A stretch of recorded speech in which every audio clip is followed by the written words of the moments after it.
route pour l'école.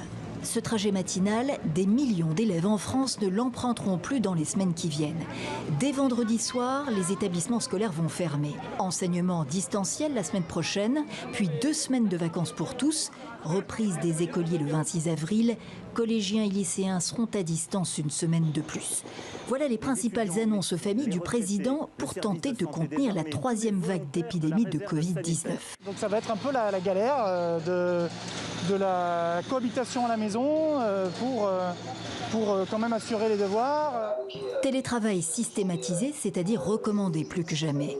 Les parents dans l'incapacité de travailler chez eux bénéficieront du chômage partiel.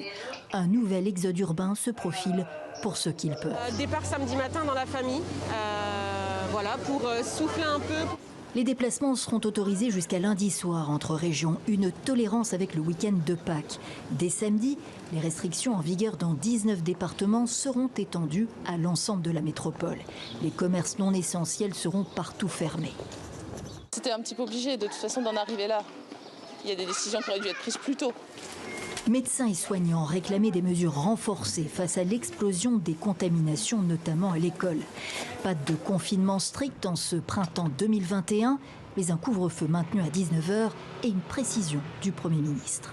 La consommation d'alcool sur l'espace public sera interdite. Tolérance zéro pour les amateurs d'apéro en plein air et les fêtards la nuit. Les rassemblements de plus de 6 personnes restent interdits. Le tout en attendant les vaccins. La campagne va s'accélérer, promet Emmanuel Macron. La vaccination est seule à même de permettre un retour à un semblant de vie normale.